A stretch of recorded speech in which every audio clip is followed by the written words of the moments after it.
vídeo de hoje é patrocinado pela editora Darkside.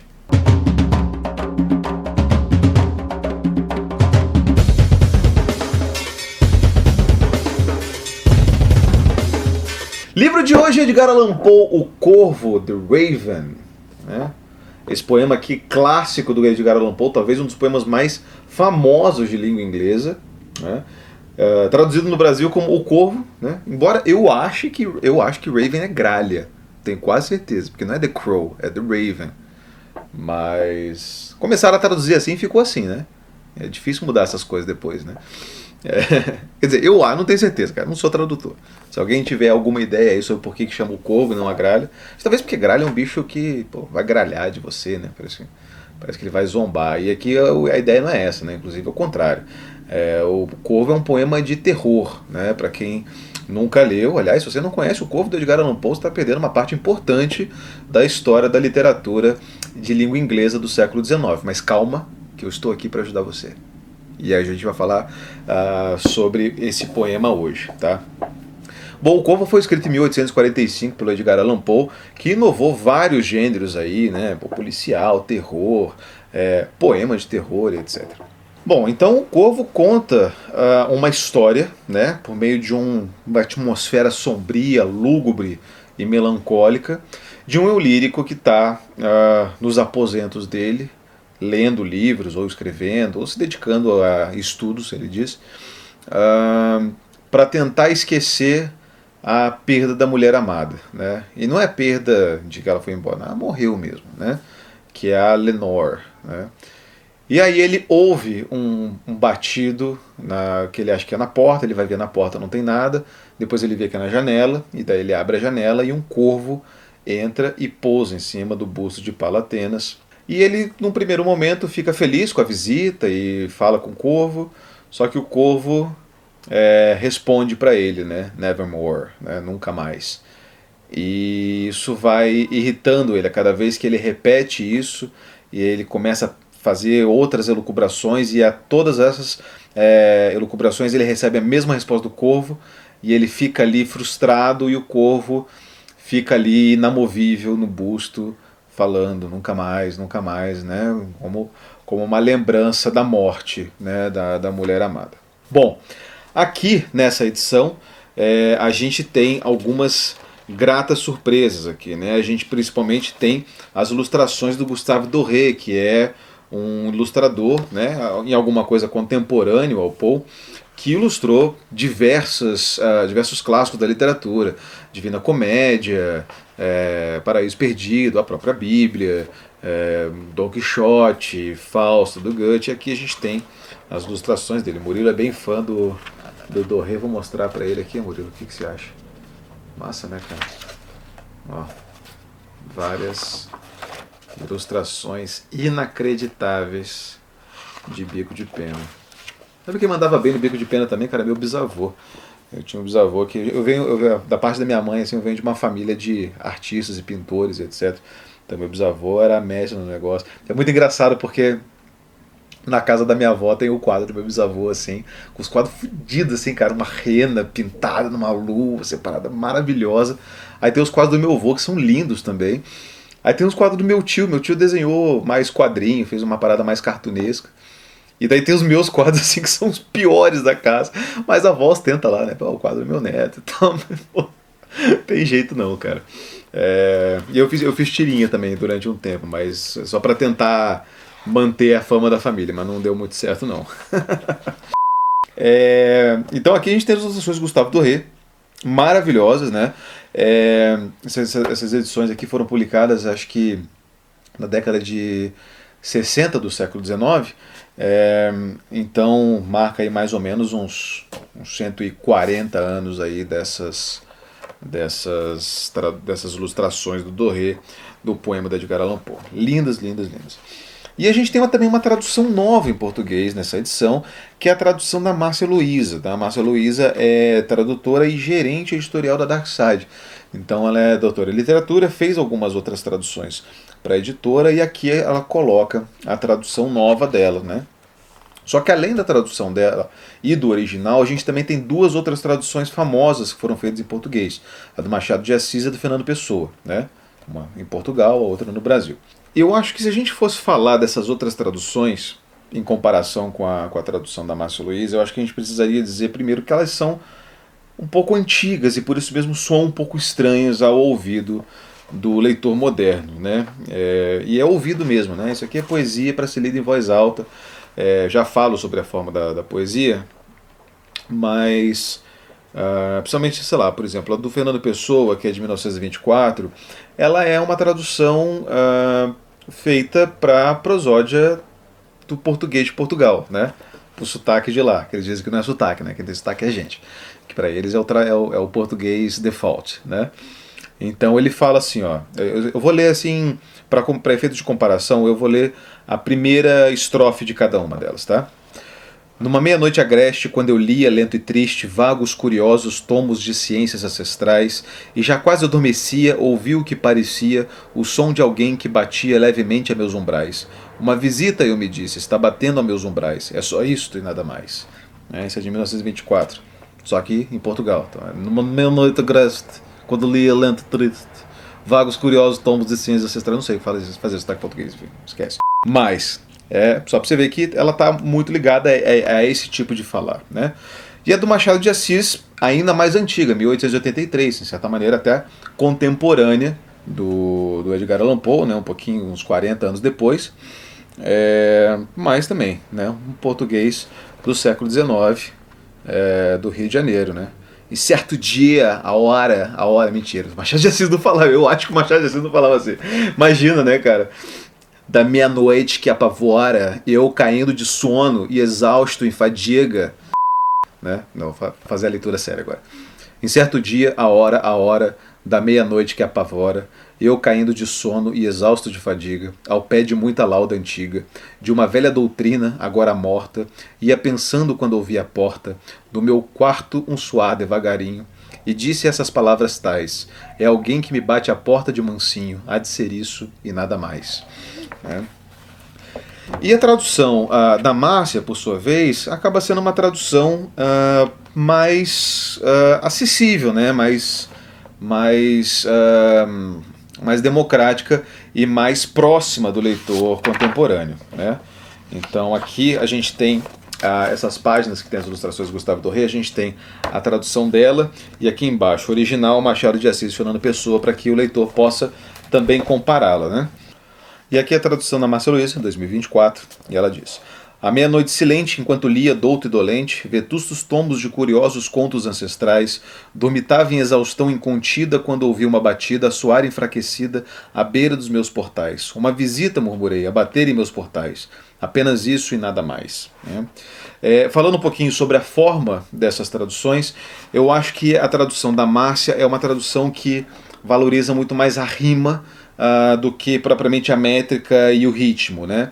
A métrica e o ritmo no Corvo original é algo assim muito importante e exatamente por isso fica um pouco meio complicado de traduzir, porque ela fica uma forma muito rígida, né? Então, para vocês terem uma ideia, o original do Edgar Allan Poe, que eu vou ler aqui agora, ele é feito num sistema muito certinho de verso e ritmo, né?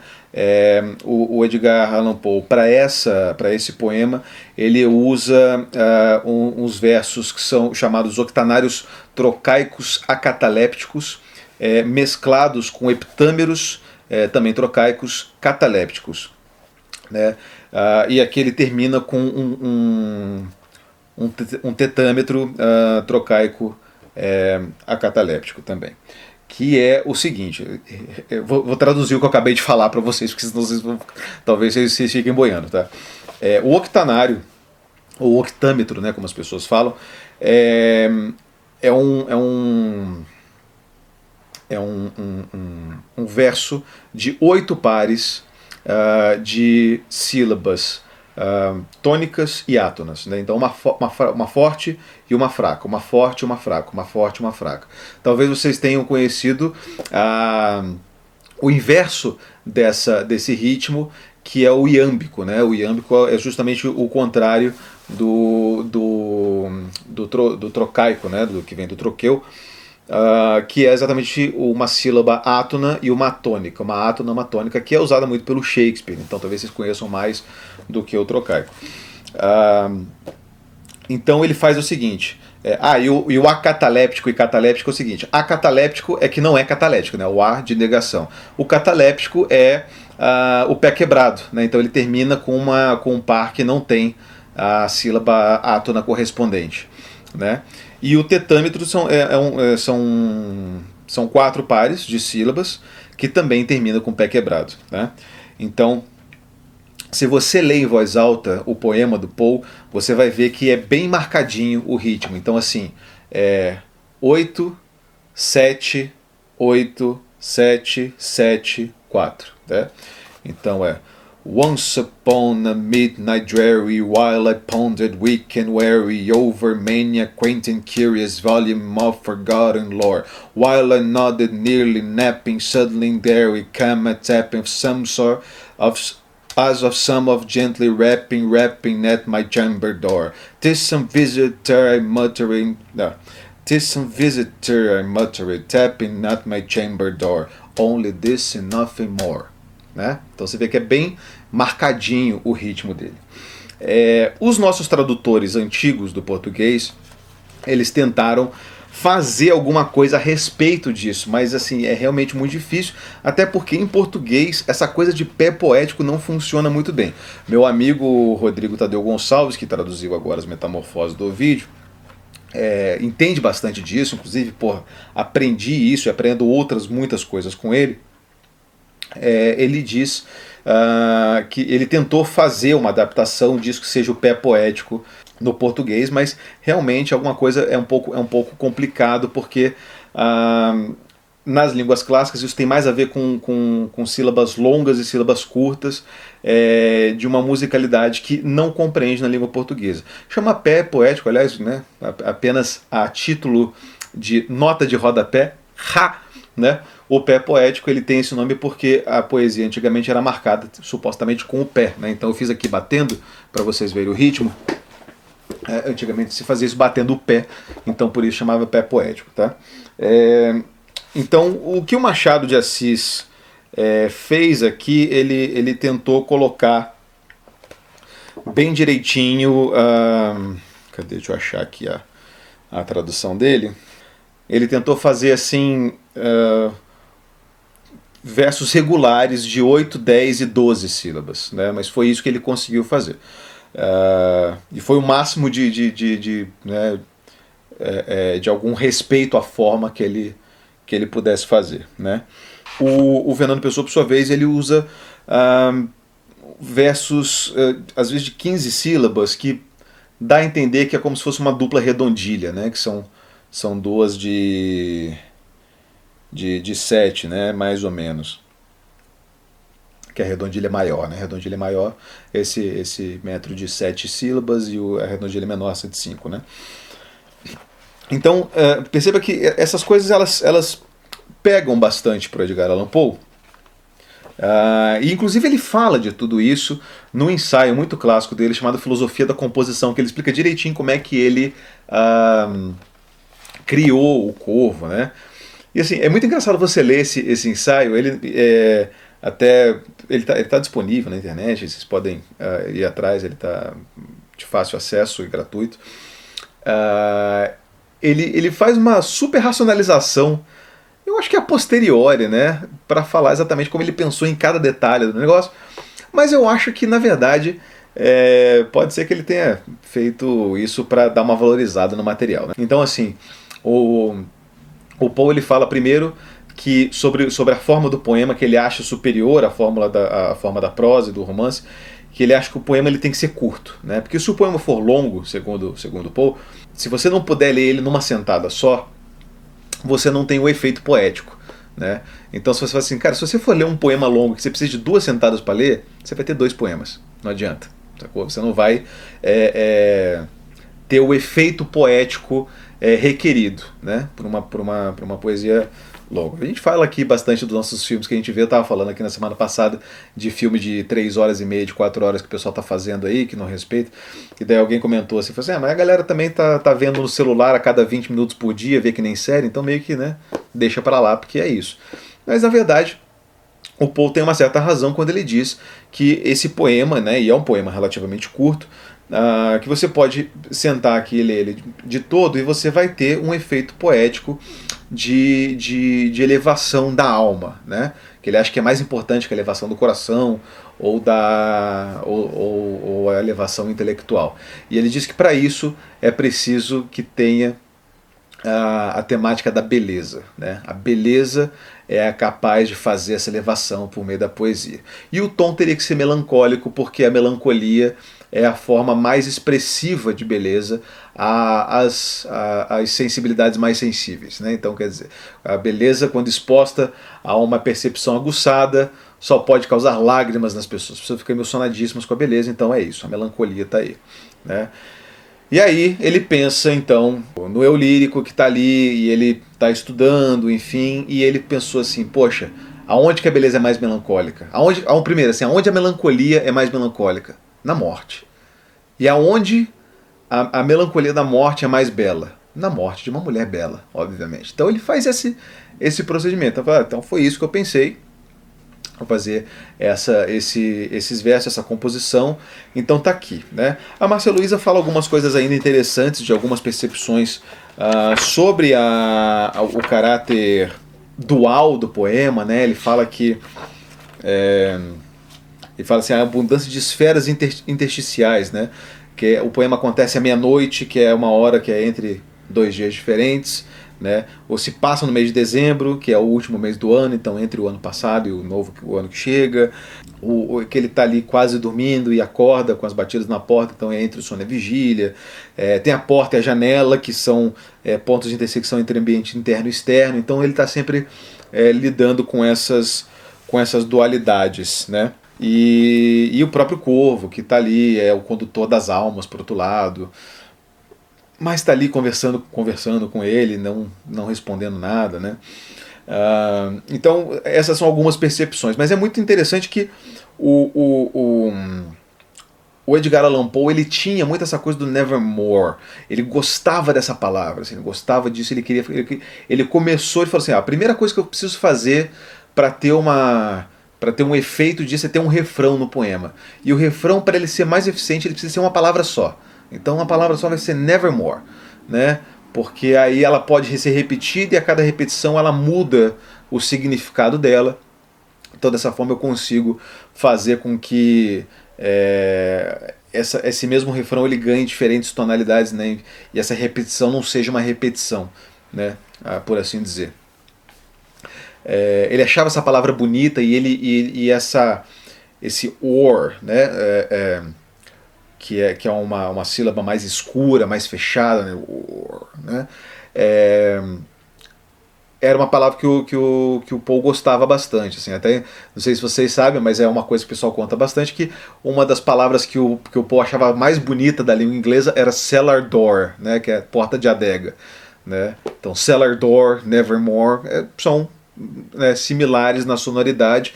E, inclusive quando o Fernando Pessoa lançou a tradução dele, ele foi muito criticado porque essa coisa do nunca mais que ele traduziu era muito aberto para o propósito inicial do poema, né, que era o war, né, e o eyes é tipo abertaço, né, nunca mais, né, e o nevermore é fechado para dentro, enfim. Então esse tipo de sonoridade era importante para o Poe, né, a sonoridade, a métrica, etc. Isso compreende, acho que o ritmo principalmente, né, ainda mais do que a rima, trata de capturar o leitor, né, e enviá-lo numa direção. O Otávio Paz ele fala isso no Arco e a Lira, né, que o ritmo é um efeito que manda o leitor em algum lugar, né. Então você está ali, vou voltar aqui de novo na tradução, no original do Edgar Allan Poe, que ele faz essa quebra no final da estrofe com esse tetâmetro cataléptico aqui, Então perceba que enquanto ele está fazendo os hectâmetros e os heptâmetros e os octanários ou os octâmetros por toda a estrofe, você está indo junto, você está indo para algum lugar. Na hora que ele quebra com o tetâmetro, você para, né? E você sente que a poesia para.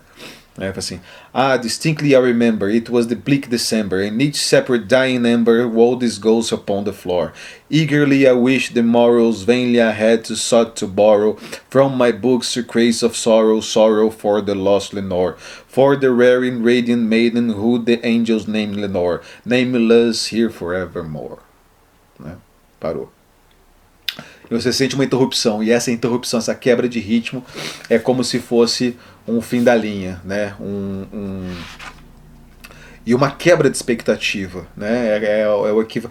Essa quebra de ritmo é o equivalente no desenho do Papaléguas, quando o Papaléguas pinta um túnel na parede e o coiote dá de cara na parede, assim, né? Você tem a quebra do ritmo para o qual você estava indo com muita ansiedade, com muita expectativa, né?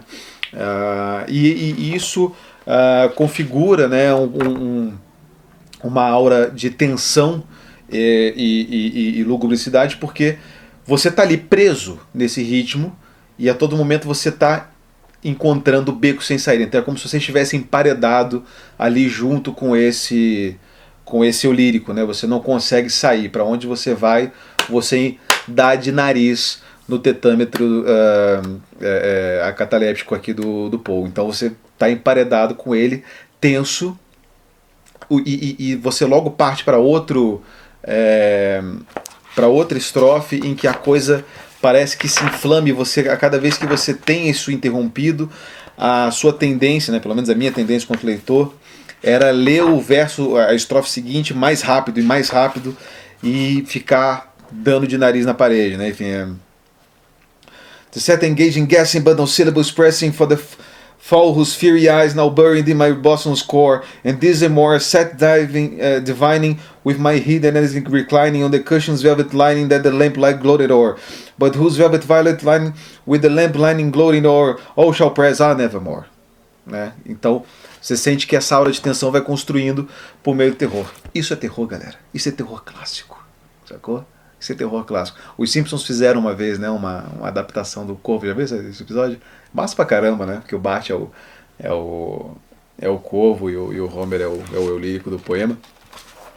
E é justamente isso, assim. É clássico porque todo mundo consegue, por meio do ritmo, por meio das rimas, por meio das coisas que ele descreve, por meio desse corvo que não fala nada, mas fala tudo ao mesmo tempo, todo mundo sente a atmosfera claustrofóbica, melancólica e aterrorizante desse poema, né? Então por isso é que é um clássico que todo mundo deve ler.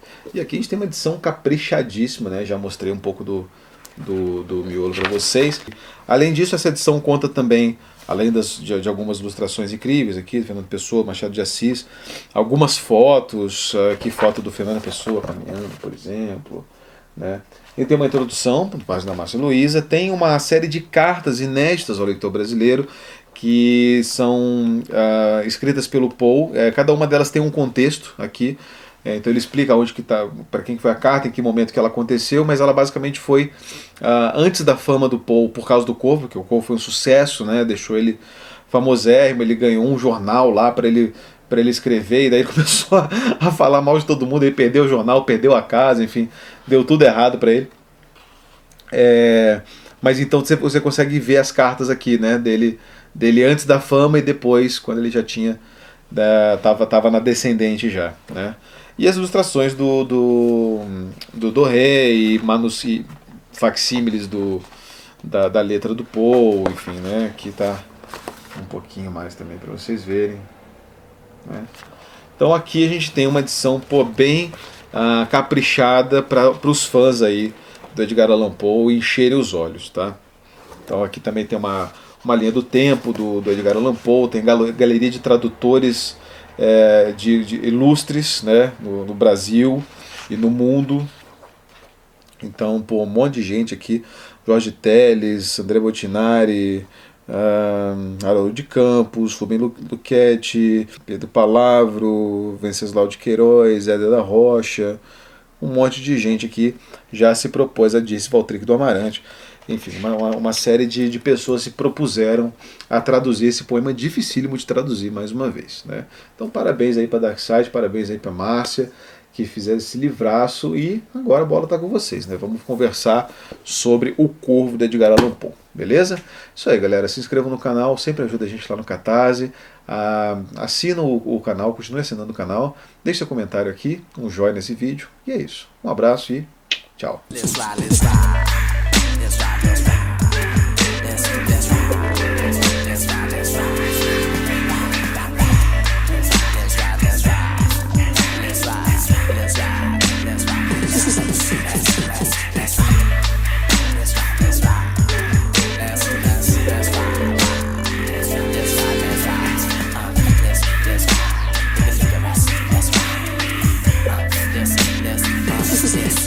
Represent M-I-A-M-I. Drive like a semi. Am I just another brother like a lover like am I? Think